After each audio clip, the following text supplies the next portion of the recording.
کے دو بیٹے، ایک حجت الاسلام علامہ حامد رضا خان، دوسرے بیٹے مفتی اعظم ہند مصطفیٰ رضا خان رحمۃ اللہ تعالی علیہ.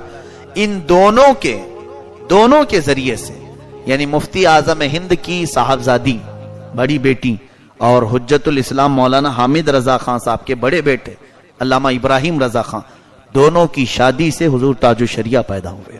یعنی تاج الشریعہ کے نانا بھی اعلی حضرت ہیں، دادا بھی اعلی حضرت ہیں، نجیب الطرفین ہیں، نانا مفتی اعظم ہند، دادا حجت الاسلام.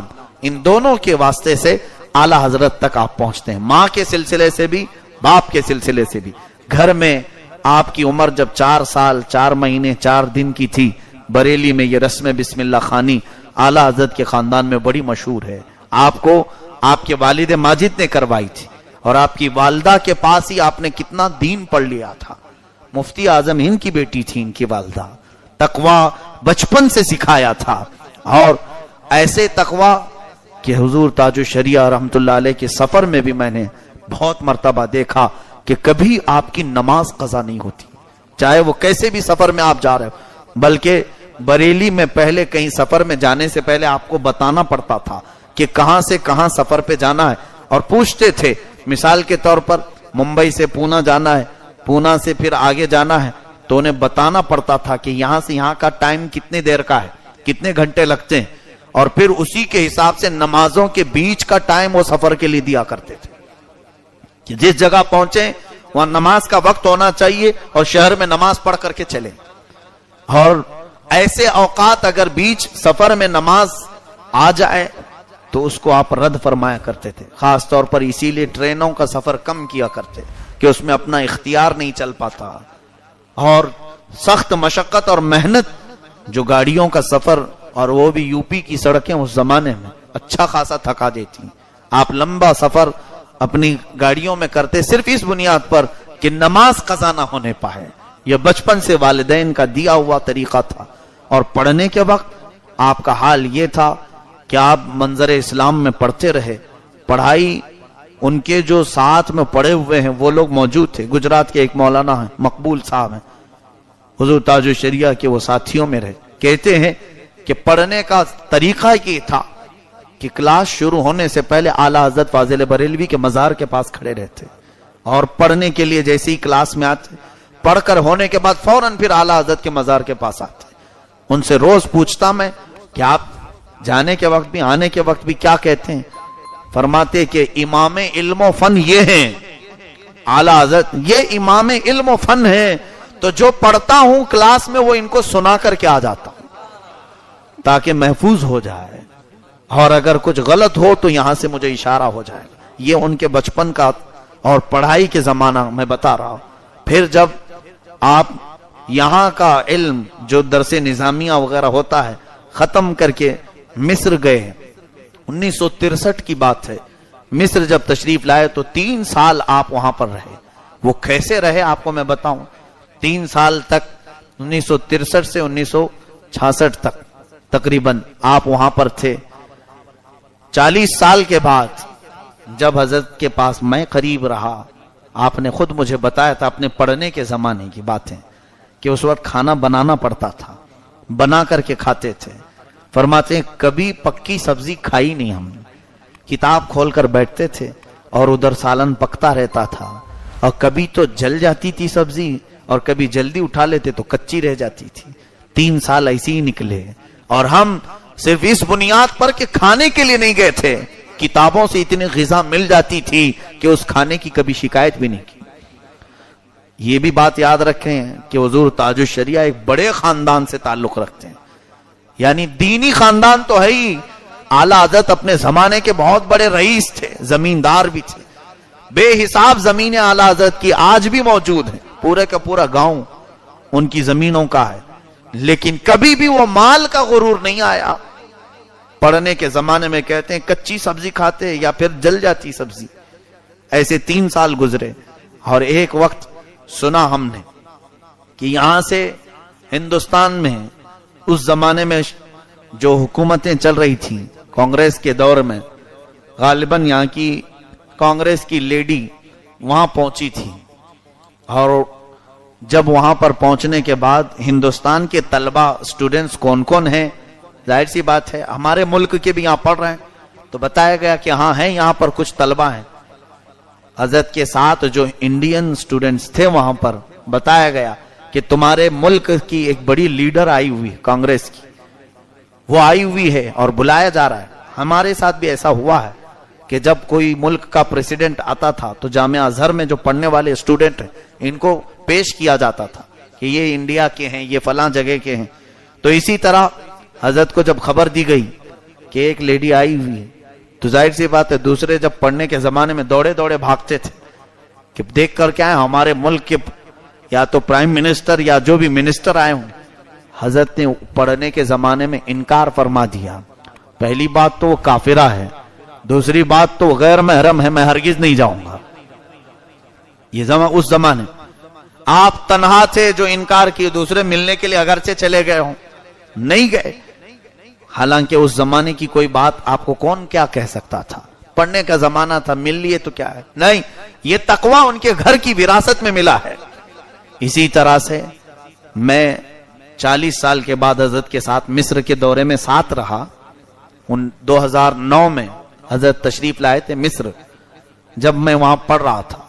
اور یہ ایک آپ کو اس لیے میں بتا رہا ہوں کہ لوگوں کو یہ نہ لگے کہ سنی سنی باتیں کر رہا ہوں۔ پہلے میں اپنی حیثیت آپ کو بتا دوں، الحمدللہ میرے تعلیم کا اکثر حصہ جو میں نے مفتی کورس کیا ہے وہ حضور تاج الشریعہ کے پاس ہی کیا ہے، اور الحمدللہ روزانہ کتاب آپ کے پاس پڑھنے کا مجھے شرف حاصل ہوتا، وہ پوری ریکارڈ میرے پاس موجود ہے۔ میرے وہ خاص استاد رہے ہیں، میری تربیت فرمائے ہیں، اور اتنا ہی نہیں، جامعہ ازہر جانے کی جب میری بات آئی تھی، جامعۃ الرضا کا الحاق جب ہوا تھا جامعۃ الرضا کا جامعہ ازہر سے، تو پہلی بیچ جو بریلی سے جانے والی تھی اس میں صرف سنگل میرا نام آیا تھا، صرف میرا اکیلے کا نام ہے، وہ بھی حضرت کی دعا سے الحمدللہ۔ 1-1.5 سال مفتی کورس کا ہونے کے بعد میرا سلیکشن لیٹر وہاں سے آیا، تو ابھی میری دستار بندی نہیں ہوئی تھی، یعنی مفتی کورس کی جو امامہ باندھا جاتا ہے وہ عرس رضوی میں، اس سے پہلے ہی میرا سلیکشن لیٹر آ گیا، جانا تھا۔ پوچھا میں نے حضرت سے کیا کروں، کہا آپ نکل جاؤ۔ ایک چاہ بھی تو رہتی ہے کہ اتنے دن پڑے اور میرے دستار نہیں ہوئی۔ مجھے بھی یہ خواہش تھی کہ جلسے میں عرس اعلیٰ حضرت کے بعد چلا جاتا تو اچھا ہوتا، لیکن وہاں وقت نہیں تھا، اگر لیٹ کرتے تو سلیکشن ختم ہو جاتا۔ تو حضرت نے فرمایا کہ نہیں جاؤ تیاری کرو، تو میں بادل ناخواستہ جامعہ میں آیا، اپنا سامان وغیرہ اٹھایا، تیاری کر رہا تھا۔ اسی وقت مجھے خبر دی گئی کہ حضرت مدرسے میں آ رہے ہیں، ظہر کے بعد مدرسے آنے والے۔ اسی دن مجھے نکلنا تھا بریلی شریف سے، میرے سب اساتذہ سے ساتھیوں سے مل کر سنا کہ حضرت آ رہے ہیں اچانک۔ تو حضرت کے آنے کے وقت سارے طلبہ جتنے بھی ہیں وہ مسجد میں جمع ہو جاتے تھے، تقریباً 700-800 کے قریب وہاں پر طلبہ پڑھتے تھے بریلی شریف میں، تو سارے اساتذہ سب جمع ہوئے، تو آنے کی خبر پوچھی گئی۔ دوپہر میں حضرت تشریف لائے ہیں، ان کے صاحبزادے علامہ اسجد رضا صاحب بھی ساتھ میں تھے، تو بتایا حضرت نے کہ ہمارے جامعہ کا ایک بچہ جامعہ ازہر جا رہا ہے، میں اس کے لیے آیا ہوں۔ میرے لیے حضرت تشریف لائے تھے، اور آنے کے بعد حضرت نے بیان فرمایا، میرے دل میں جو خواہش تھی کہ میری دستار کے بعد جاتا تو اچھا ہوتا، اپنے ساتھ اپنا ایک امامہ لے کے آئے تھے، ایک عطر کی بوتل اور ایک دستی، یہ چیزیں مجھے دی اور سب کے سامنے میرے سر پر باندھا۔ یہ ہوتا ہے روشن ضمیر پیر جو دلوں کے حالات سے خبر رکھتا ہے۔ آپ نے فرمایا اب تم مایوس نہ ہو، تمہاری دستار میں نے کر دی ہے۔ یہ حضرت نے بیان میں فرمایا تھا، بیان فرمایا اور نصیحت بھی کی تھی، جانے کے بعد وہاں کیسے رہنا چاہیے، وہاں کیسے رہنا، اس پر 1/2 گھنٹہ نصیحت فرمائی کہ لوگوں سے میل جول زیادہ نہ رکھو، علم کے لیے جا رہے ہو، گھومنے پھرنے سے تعلق نہیں رہنا چاہیے، طالب علم کو یہ سب چیزیں زہر ہیں۔ آپ نے کئی عربی کی عبارتیں پڑھ کر نصیحت فرمائی، پھر وہاں سے چل پڑا۔ مصر جانے کے بعد اکثر ایسا ہوتا کہ حضرت سے میرے تعلقات قائم تھے، الحمدللہ۔ کتابوں کو حضرت بہت پسند فرماتے تھے، عربی کی کتابیں وہ مصر سے خرید کر بریلی لانے کا کام میرا ہی تھا۔ تو کئی کتابیں میں وہاں سے لے کر کے آتا. پھر ایک بار پلان یہ بنا کہ حضرت مصر تشریف لائیں. وہاں پر مصر میں سنی علماء کے دماغ میں کچھ لوگوں نے یہ خرافات ڈال دی تھی کہ بریلوی ایک نیا فرقہ ہے, اس کو ختم کرنا ضروری تھا. اس کے لیے ہم نے حضرت کو وہاں بلایا تھا. حضرت تشریف لائے اپنے چند مریدین کے ساتھ. وہ سارا انتظام میرے ذمہ تھا. الحمدللہ حضرت کے قیام کا, حضرت کے ساری چیزوں کا میں منتظم تھا. میرے اپنے پیسوں سے نہیں, حضرت کے ہی پیسوں سے. سارے انتظامات کے بعد میں جو بات کہنے جا رہا ہوں وہ یہ ہے, دریائے نیل کا نام تو سنا ہوگا آپ نے. اس کا حسن و جمال پوری دنیا میں مشہور ہے. ہاں, اس کی رنگینی, اس کی رانائی. دریائے نیل عیاشی کے لیے بھی مشہور ہے آج تک, آج بھی. اس میں کشتیاں جو ہے سجا کر کے ایسے ڈانس ہوتے ہیں, رقص ہوتے ہیں, ساری اور بھی بہت ساری چیزیں. دریائے نیل دیکھنے کے لیے لوگ دور دور سے آتے ہیں. ہم جہاں رہتے تھے جس ہاسٹل میں, وہاں سے دریائے نیل صرف 15 منٹ کا راستہ ہے مصر میں. اور بہت دنیا کی سب سے بڑی لمبی دریا کا نام, ندی کا نام ہے دریائے نیل. حضرت بھی اسی ہاسٹل میں 3 سال گزار کر گئے, اور جب 40 سال کے بعد آئے تھے یعنی 2009 میں, حضرت کی بصارت, آنکھوں کو کمزوری لاحق تھی, دیکھ نہیں پاتے تھے. تو کار میں بیٹھے ہوئے ہم گزر رہے تھے, دریائے نیل کا برج آیا. تو میں نے عرض کیا کہ حضرت ہم دریائے نیل کے اوپر سے گزر رہے ہیں. چلتے چلتے ہم بتا دیتے کہ ابھی قریب میں یہ چیز آئی, وہ چیز آئی. تو حضرت کو ہم نے بتایا کہ یہ دریائے نیل کے اوپر سے ہم گزر رہے ہیں. تو مسکرانے لگے اور فرماتے ہیں میرے پڑھنے کے زمانے میں جب میں یہاں تھا 3 سال رہا, کبھی مجھے آنے کا اتفاق ہی نہیں ہوا, کبھی دریائے نیل دیکھا نہیں. میں آج آپ کو بتاؤں, یہاں انڈیا سے پڑھنے کے لیے جتنے بھی جاتے ہیں, ابھی داخلہ نہیں ہوا ہوتا ہے, وہ دریائے نیل دیکھنے پہلے جاتے ہیں. ایڈمیشن بعد میں ہوتا ہے, وہ نیل دیکھنے پہلے جاتے ہیں. پیرامڈز پہلے دیکھنا ہے, الیگزینڈریا پہلے دیکھنا ہے. سب جانے والوں کا یہ حال ہے. حضرت فرما رہے ہیں 3 سال میں رہا جامعہ ازہر میں, کتنا مشکل سے 15 منٹ کا راستہ ہے, 15 منٹ کا راستہ ہے. فرماتے کبھی میں دریائے نیل دیکھا ہی نہیں, اور اب 40 سال کے بعد آیا ہوں, تم لوگ اس کے اوپر سے گزار رہے ہو, اب میری آنکھیں ہی نہیں. یہ متقی کی زندگی ہوتی ہے جس کے سامنے دنیا کی خوبصورتی پھیکی ہے. حقیقت بات تو یہ ہے, جن نظروں میں جمال مصطفیٰ بسا ہو اسے دنیا کی خوبصورتی کبھی اپنی طرف دعوت دے ہی نہیں پائے گی. یہ ان بزرگوں کی زندگی. حضور تاج الشریعہ دام ظلہ العالی, آپ کا سایہ ہم سب پر ہمیشہ قائم و دائم رہے. آپ اپنے تقوی و طہارت کی زندگی کو جس طرح گزارتے رہے, ان کی پرسنل لائف میں میں نے دیکھا وظیفوں کا ٹائم الگ, لوگوں سے ملاقات کا ٹائم الگ, اپنی عبادتوں کا ٹائم الگ, پھر کتابیں لکھنے کا ٹائم الگ. آخری عمر تک آنکھیں جا چکی تھیں, دیکھ کے پڑھ نہیں سکتے تھے. اس زمانے میں آپ نے تقریباً 12 یا 14 کتابیں لکھی ہیں. کیسے؟ ان کے داماد بیٹھے ہوتے, میں بھی بیٹھا ہوں لکھنے میں, اور آج ان کے پوتے داماد مولانا عاشق صاحب میرے ساتھیوں میں سے. حضرت بولتے جاتے تھے, وہ لکھتے چلے جاتے تھے, لکھتے جاتے تھے. اس طرح کرتے ہوئے آنکھیں جانے کے بعد بھی تقریباً 12 کتابیں آپ نے لکھی. اعلیٰ حضرت کی ذات, اس وقت جو کتابیں اعلیٰ حضرت کی اردو میں تھی اس کو آپ نے عربی میں ٹرانسلیٹ کیا. بہت ساری کتابیں مصر پہنچی اور وہاں سے چھپ بھی گئی. اور آپ کو یہ بھی میں بتاؤں کہ مصر جب تشریف لائے تھے تو وہاں پر آپ کا جلال و جمال دیکھنے کے قابل تھا. علماء مصر جو جامعہ ازہر کے اساتذہ ہیں وہ جلدی کسی کو بھاؤ نہیں دیتے, دنیا کے بڑے علم والے سمجھے جاتے ہیں. جامعہ ازہر میں پڑھا رہے ہیں, وہ بہت اونچے لوگ ہوتے ہیں, وہ جلدی کسی کو ملنے نہیں آتے. لیکن حضور تاج الشریعہ جب مصر آئے تھے تقریباً 27 اساتذہ جامعہ ازہر کے ان سے ملنے کے لیے آئے تھے. مجھے یاد ہے جتنوں کو دعوت دی گئی تھی, اس کے علاوہ دوسرے یونیورسٹیوں کے سب ملائیں تو تقریباً 40 بڑے علماء ایک مجلس میں موجود تھے. حضرت عرب لوگوں کے بیچ میں بیٹھے ہوئے تھے, اور وہاں کیسا ہوتا ہے, ذمہ داری کی بات ہوتی ہے, بات کرے گا, اور وہ بھی ایک اجمی آدمی عرب میں بات کرے گا, عربی لوگوں کے درمیان. ہم ڈرے سے, ہماری زبان نہیں کھلتی تھی ان لوگوں کے سامنے. اور حضرت فصیح عربی میں آدھا گھنٹہ تک ان کے سامنے بیان کرتے رہے. وہ 40 سال پہلے پڑھی ہوئی عربی مصر کی اس وقت تک ان کے ذہن میں.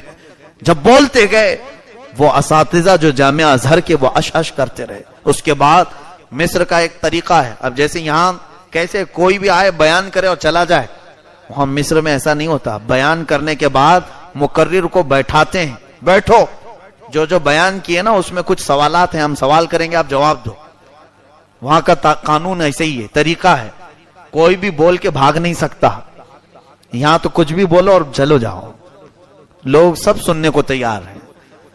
وہاں ایسا نہیں ہوتا, مقرر کو بٹھاتے ہیں, بیان ختم ہونے کے بعد اسے 15 منٹ یا آدھا گھنٹہ دینا پڑتا ہے.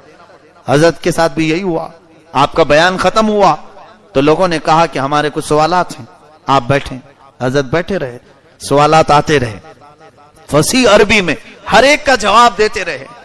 اسی مجلس میں میں جانتا ہوں صومالیہ کے, افریقہ کے, حبشی جو سٹوڈنٹس وہاں پڑھتے تھے, کئی طلبہ جامعہ ازہر میں 60 ملکوں کے طلبہ اس مجلس میں حاضر تھے.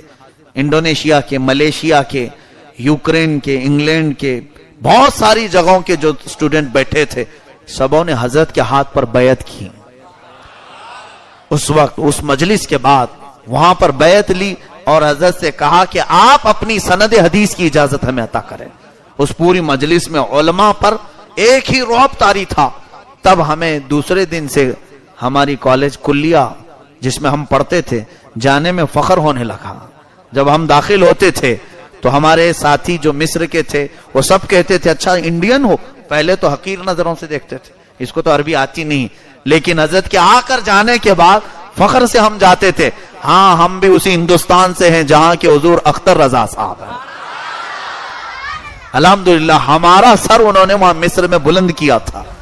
ہمیں کبھی کبھار کلاس میں کھڑا کرتے تھے استاد اور لوگوں کو یہ بتاتے تھے, جانتے ہو یہ ہندوستان سے آئے ہیں جہاں سے حضور تاج الشریعہ آئے تھے, جن کی مجلس میں ہم بیٹھے تھے. ان کے آنے کا دورے کا پورا یعنی روداد مصر کے عربی اخباروں میں چھپی تھی یہ باتیں کہ, اور انہوں نے کیا کہا.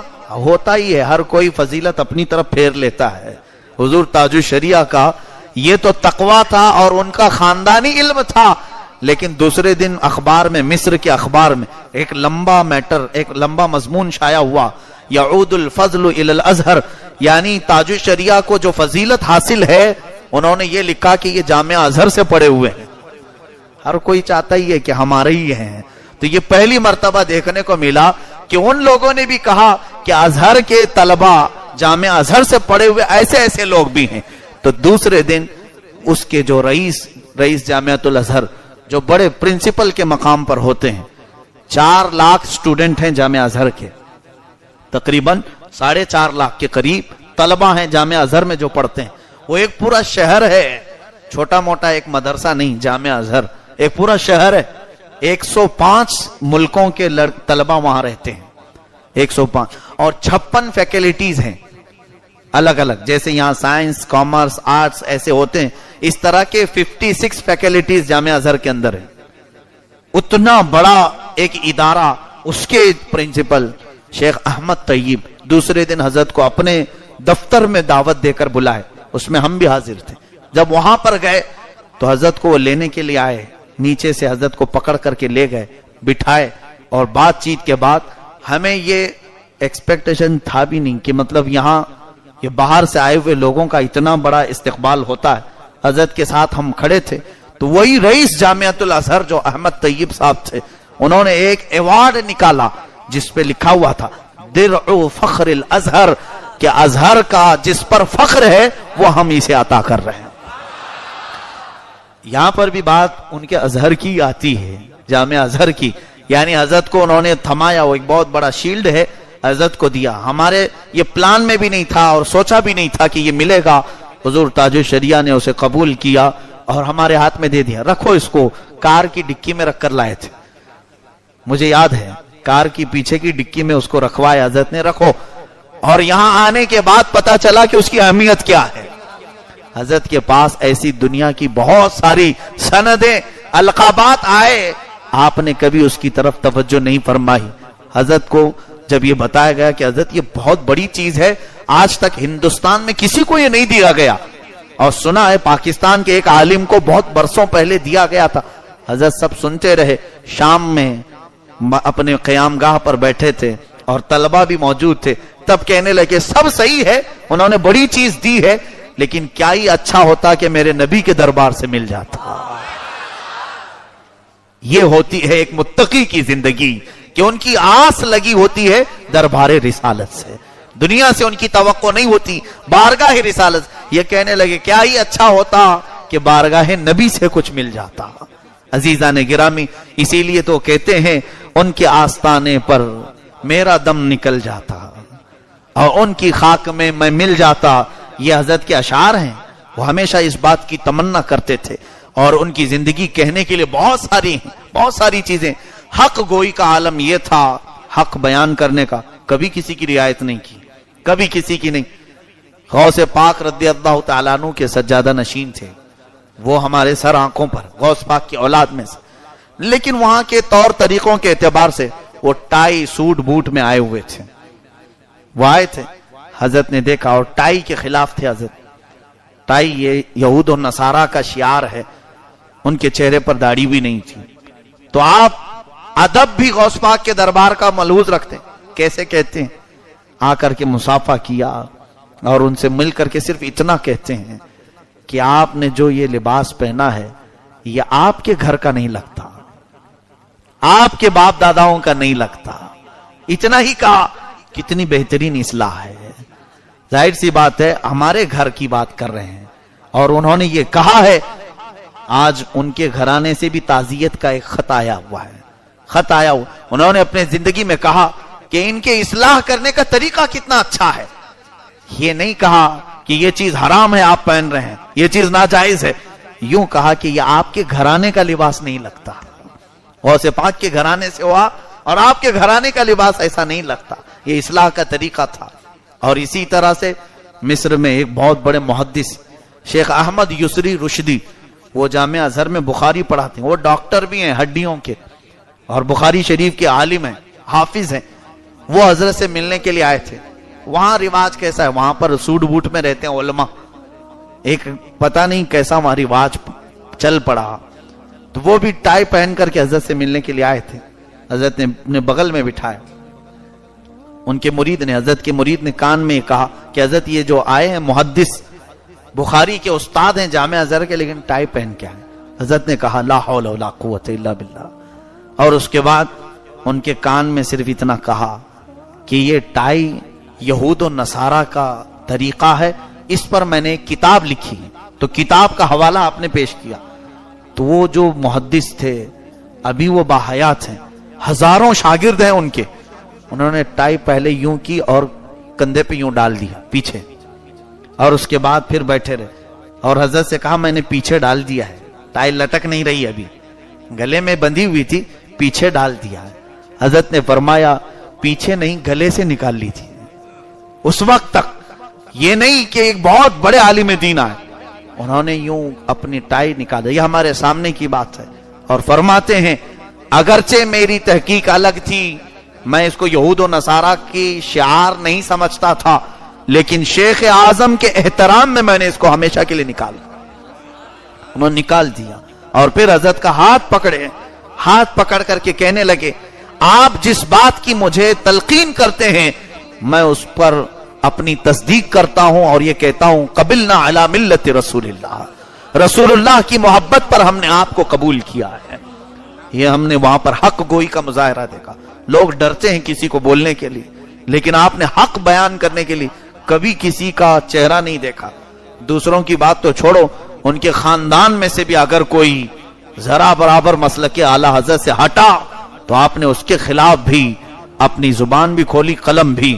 ان کے خاندان میں ایک صحابہ ایسے بھی نکلے جو اتحاد ملت بنائے ہیں، دیوبندیوں سے، وہابیوں سے۔ اعلی حضرت کا خون ہو ہی نہیں سکتا اس طرح سے کرے، تو زندگی بھر حضور تاج الشریعہ جس بھی جلسے میں جاتے، لوگوں کو معلوم ہے یا نہیں پتہ نہیں، وہ اتحاد ملت آپ کو بھی نہیں معلوم ہوگا، لیکن حضور تاج الشریعہ آتے تو دعا جب کرتے تو آخر میں یہ کہتے کہ مولا جتنے ہمارے دین میں صلح کلی بن رہے ہیں، یہ اتحاد ملت نہیں ہے، ذلت ہے، قلت ہے. یہ کہتے اور کہتے کہ وہ ان سے ہمارا کوئی تعلق نہیں. ان کے خاندان کا فرد بھی اگر ہٹ گیا ہوتا تو اس کے متعلق بھی وہی تلوار چلتی. ایسے نہیں کہ گھر والا ہے اس کو اندر رکھ لیں. یہ اہل اللہ کی علامت ہوتی ہے. حق بولنے والے، حضور صلی اللہ علیہ وسلم کے سچے نائب ایسے دنیا میں بہت کم آتے ہیں، بہت کم آتے ہیں. ان کے وظیفوں کا حال یہ تھا، عمر ان کی 70 کے اوپر جا چکی تھی تب انہوں نے حفظ قرآن شروع کیا تھا. قرآن کے حافظ نہیں تھے. 70 سال کی عمر کے بعد قرآن حفظ کر رہے تھے. میرے سامنے 15 پارے کر چکے تھے. روز یاد کرتے تھے اور سناتے تھے. یہاں لوگوں کو قل واللہ یاد نہیں ہو رہا ہے اور جوانی میں سوچتے ہیں اب تو عمر ڈھل گئی. 70 سال کی عمر میں وہ قرآن کا حفظ شروع کیے تھے. یہ سب کے لیے ایک ایسا آئیڈیل وہ بن کر کے گئے ہیں. لوگوں دین سیکھنے اور حاصل کرنے کی کوئی عمر ہی نہیں ہوتی. آپ قبر میں جانے تک بھی حاصل کرتے رہو. اور وہ بھی حفظ پڑھنے والے ایک بچے کو بلا کر کے سناتے تھے، سنو میرا پورا قرآن. وہ لڑکا سنتا تھا، روز سنتا تھا. جب ہم پڑھنے کے زمانے میں تھے حضرت حفظ کر رہے تھے. یہ 70 سال کے بعد لوگ سوچیں گے اب شرم ہے. کس بات کی شرم ہے؟ دین سیکھنے کے لیے. عزیزان گرامی، وہ تاج الشریعہ رحمت اللہ علیہ کی ذات ہمہ جہت تھی، بہت سارے خصوصیات کی حامل تھی. بہت ساری چیزیں، خوبیاں ان کے اندر اللہ نے جمع کی تھی. طریقت، معرفت اور شریعت، یہ تمام چیزوں کے وہ سنگم تھے. اور تقریباً پوری دنیا میں 2 کروڑ سے زیادہ ان کے مریدین پائے جاتے. اور ان سب کو انہوں نے سلسلہ قادریہ غوث العظم دستگیر کے سلسلے میں داخل فرمایا. اللہ تعالیٰ ان کے فیض کو عام سے تام فرمائے. اب ہماری ذمہ داری یہ ہوتی ہے کہ ان کے مشن کو آگے بڑھایا جائے، ان کے تقوی و طہارت کو آگے بڑھایا جائے. اور لوگوں کو وہ دعوت دے کر کے گئے ہیں کہ ہمارے لیے اگر کامیابی کی کوئی چیز ہے تو وہ مسلک اعلی حضرت پر قائم ہونا ہے. اور یہ کوئی نیا مسلک نہیں، وہی صحابہ کا دین، وہی تابعین کا دین، وہی ائمہ مجتہدین کا دین، غوث پاک اور غریب نواز کا جو دین لائے دنیا میں، اسی کا نام مسلک اعلی حضرت ہے. اور جب بھی کوئی مجدد پیدا ہوگا دین کو اس کے نام سے منسوب کرنے میں کوئی حرج نہیں. اللہ تعالی ہم سب کو زندگی اسی دین متین پر قائم رکھے. اہل سنت و جماعت کے سچے مذہب پر ہمارا خاتمہ بالخیر فرمائے. وآخر دعوانا ان الحمدللہ رب العالمین.